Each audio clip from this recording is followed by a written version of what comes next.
Hi, this is Derri from the African Homestead. Welcome back. It is May 1st. That means it's time for another First Q&A.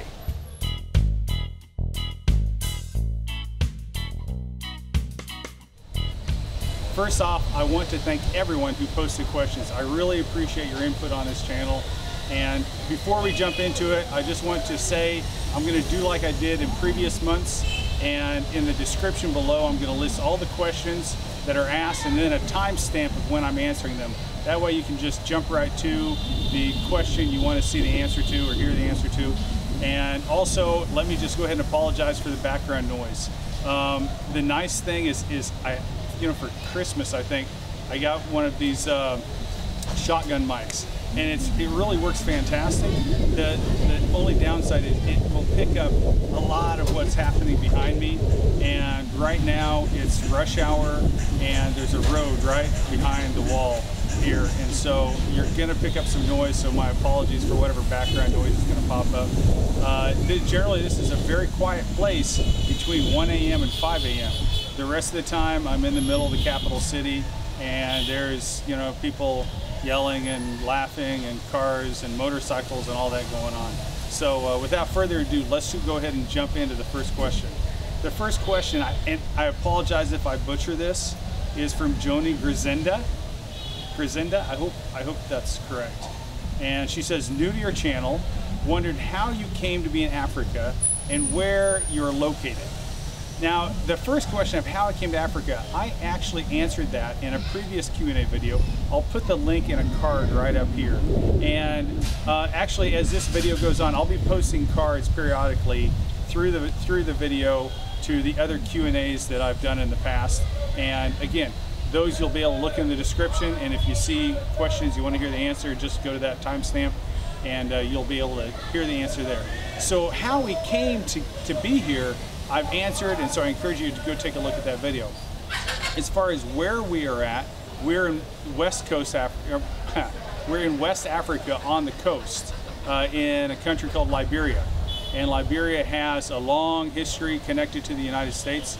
It was originally settled by freed slaves and also non-slaves, black Americans who were never enslaved from the north, highly educated. It was settled by them back in the mid-1800s. Liberia is Africa's oldest republic and was founded in 1847. And the next question is from Elizabeth Perron. And she asks, what all types of animals do you have on your homestead, including pets? I saw a dog. Yes, we actually right now we have lots of dogs. We have one that would be called, here they call them Kike dogs, and they're the Heinz 57 kind of mutt. That's very common all across the continent of Africa, and they're just kind of a smaller dog and just a mix of everything. And we have one that is a Rhodesian Ridgeback mix. He's a larger dog. We also have a dog, and his name's Sam, by the way. The first one is named Strider. And then we have a half Labrador, half Rottweiler mix called Layla.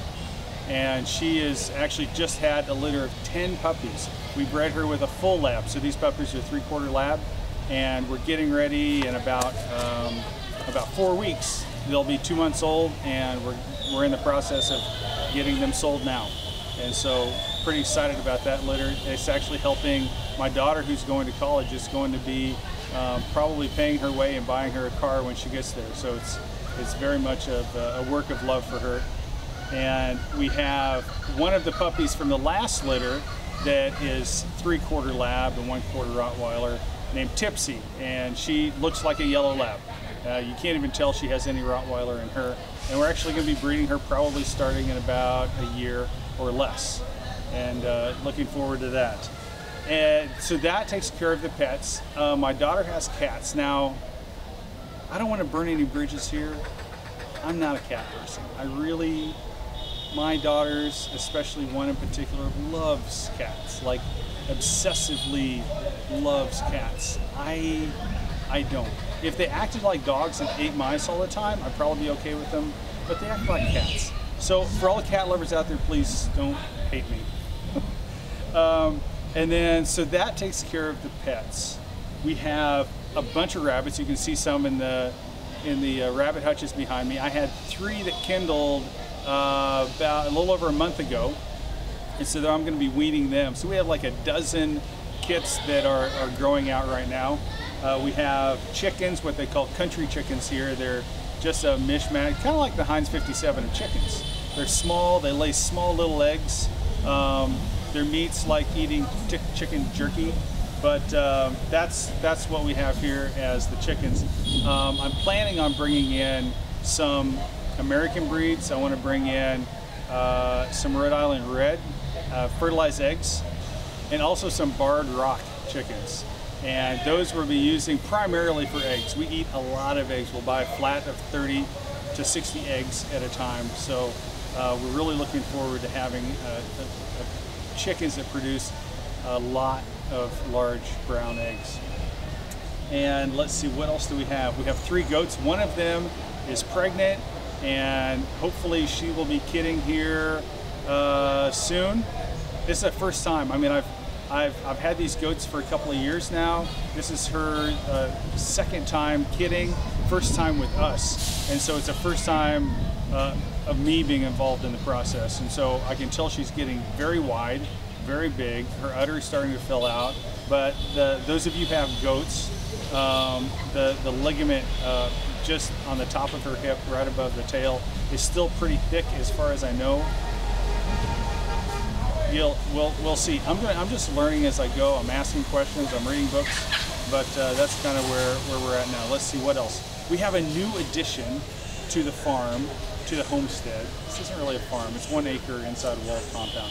But we do have 4 new additions, and I can't talk about them today. I'm going to be putting out a video in the coming weeks, and I'll let that reveal happen then, but I'm super, super excited about those. Let's see, what else do we have? Yeah, I think that's it. So great question, thank you very much. Now the next question is from Gretchen Inkumsah. Hey Gretchen, thank you. You know, you are always so faithful about asking questions. I appreciate you coming back again and asking another question.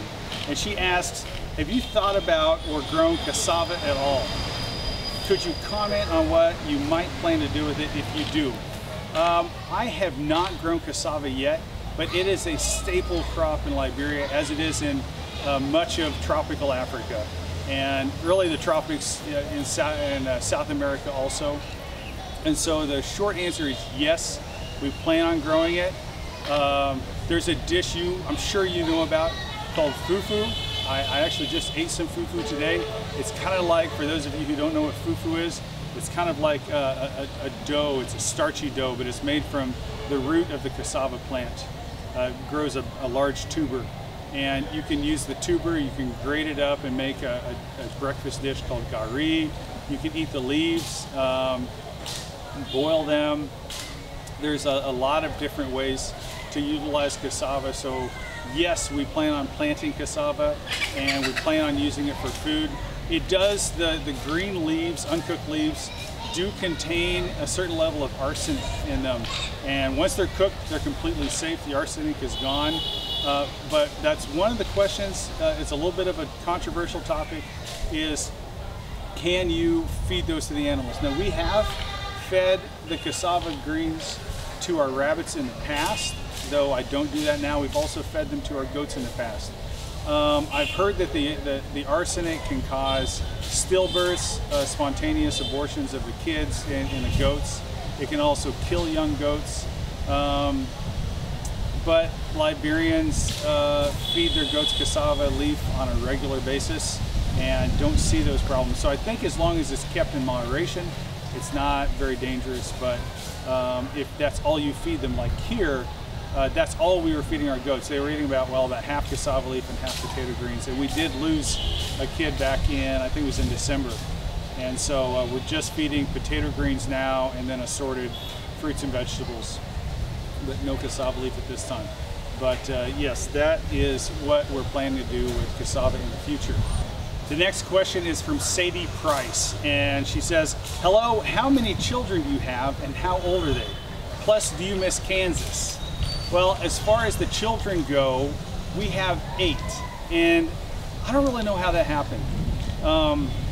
but they just kind of multiply. And so we love all of them very much. And they actually range in age. Our youngest just had their 4th birthday. We have twins that are our youngest. And then our oldest is 21. And so we range from preschoolers to 2 kids in college. One is actually leaving here in just a few weeks to head back to the States to start college. So we'll have 3 in college soon. And I tell you what, it's a wide range in life experiences that we're going through right now. And as far as your other question, do you miss Kansas? And I would say yes, very much so. We do have a homestead in Kansas. It's in really central Kansas. Wide open spaces, wide open fields. It's a farm that was broken out of prairie by my wife's great-grandfather. And so it's been in the family since the late 1800s. And there's an old farmhouse on it that we try to do a little work on when we're back in the States, just to maintain it, not let it get more broken down than it is. But we do love it there. We have a porch off of the master bedroom that faces west, and everybody says they have the best sunsets in the world, but I've got to say you don't. We sit on that porch every chance we get when we're back. It doesn't matter if it's in the heat of summer or the cold of winter or anything in between. That's one place that my wife and I, it's our happy place that we go to, is to sit on the west porch of the farmhouse and mute. God willing, when He calls us back to the States, that's where we're going to land.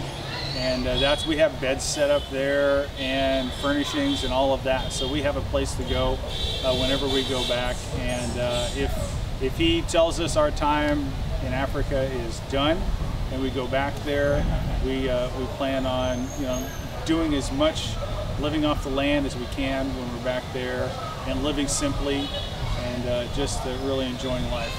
And so what we're doing here in Liberia, in many ways, is preparing us for that next chapter of living in a self-sustainable way, in a self-reliant way. We're just looking forward to that next chapter. And we don't know when it's going to be, but someday. And then Sadie followed up with another question. Do you know about Mary's Meals? And yes, I do. I don't have any direct involvement with them, but I know that they provide healthy, nourishing meals and bulk food to schools and different rural areas within Liberia. I think it's a Catholic organization out of Ireland, if I'm not mistaken. And so, yeah, they're doing some fantastic work here and really helping make sure that the kids in school have healthy food to eat. And the next question is from Austin Egan. He starts out by saying, I'm fascinated with your channel. Thank you. I can barely remember my grandparents' farm. They never bought feed. Grandpa was a Baptist preacher who made his living on a 160-acre homestead. He used a horse for plowing. All the animals were also fed entirely from the land. I suspect you have to farm that way to some degree. So his question is, do you feed your animals without the convenience of processed food? I would love to hear more about that. My dad made his living as a diesel mechanic, but also raised most of our food. I've always done likewise, and now my 20-year-old grandson is taking over. God bless you. Well, Austin, God bless you too, and thank you for the question. Yes, Austin, you're right. We do have to feed our animals without the convenience of processed food. There is no commercial, chicken feed in the country. If you want starter feed for chicks or layer feed for your layered chickens, you have to figure that out on your own. And so there's different channels like Off Grid with Doug and Stacy, where they've shared what their chicken feed. They mix their own feed, and they talk about how to calculate the protein content depending on the type of seed you use, the type of grain you use, and all of that. And that's been a great guide to me to make sure that my chickens get the proper feed. As far as the rabbits go, we just feed a variety of different foods, but all of it's really straight from the land. And so we have potato greens we grow in the garden. When we buy pumpkin at the store, the rabbits love pumpkin field. They love the leaves off of the banana trees and plantain trees. They love the peels off mangoes, the peels off bananas and plantains. And so the key is to give them a variety in their diet, whether that's the chickens or the goats or the rabbits. There's a lot of food that they share. And so when we hang up greens for the goats to eat, at the same time the chickens are in there picking up off the ground. And chickens being omnivores has been great. I made a video before, I'll try to link it up here, where I just made a box to feed my animals in, and then whatever is left over, we scoop that up once a week and put it on the compost pile. And so it's been great to be able to use these use a permaculture principles and using as much as we can to feed the animals, and then using those chicken droppings and rabbit droppings and goat droppings to feed the compost pit that feeds the garden, that feeds the animals, and get that closed loop system going. And so it's something that's really going to be helpful that when we do get back to the States and need to be able to feed animals, we're going to be able to do it on a much more economical way, because because of the environment we're in here, where we don't have the choice of buying commercial feed. Even though some of the feed out there is really high quality, it's also high cost. And so we're hoping to be able to figure out all the things we need to be able to do to have healthy animals that are highly productive and grow well.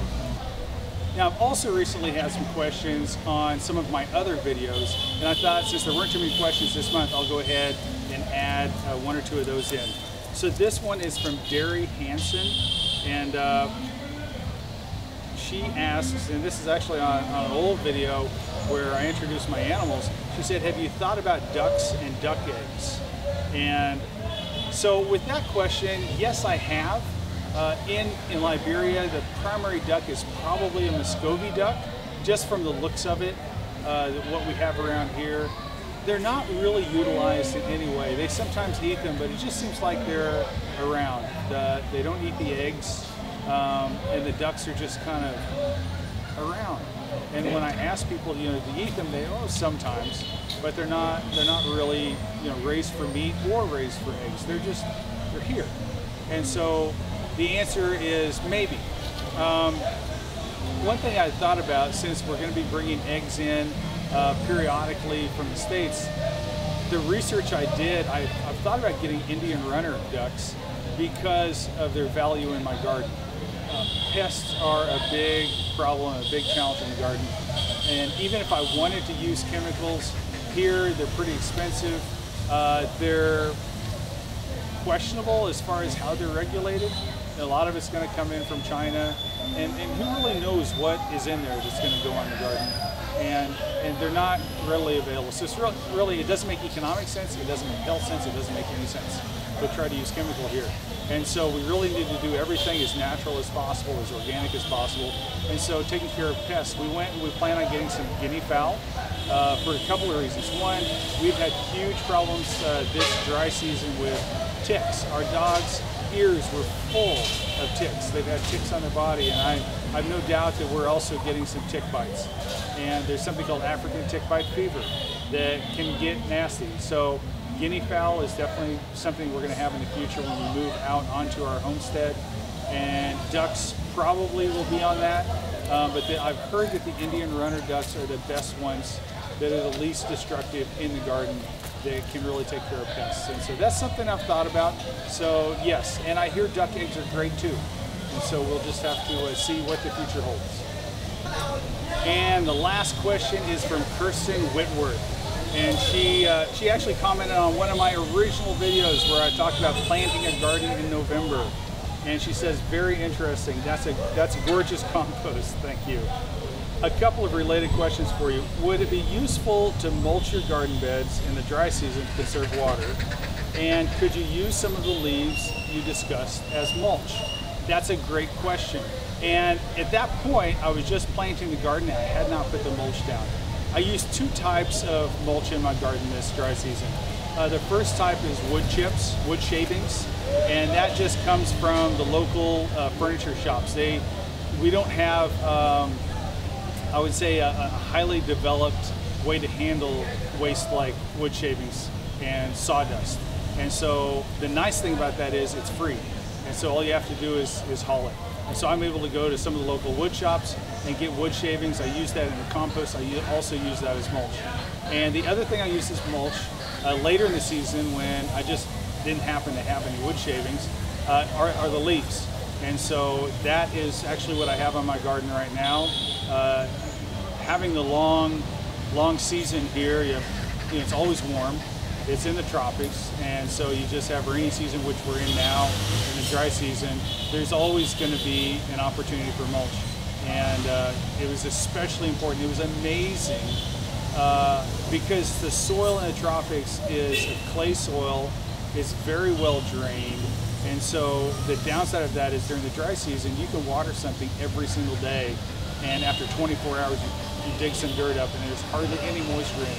But once I started putting a heavy layer of mulch in, I could go 2 or 3 days and put my hand in there, and there's still moisture that you can feel in. So it made a huge, huge difference, and it's something that is critically important in a dry season garden here in Liberia. And I think that answers your question. So thank you very much to everyone who asked your questions. It's getting dark here. Wow, there's a beautiful sunset. I wish you could see it, but I'm going to have to sign off. So thanks again. We'll do this again the 1st of next month. Have a great week. Bye-bye.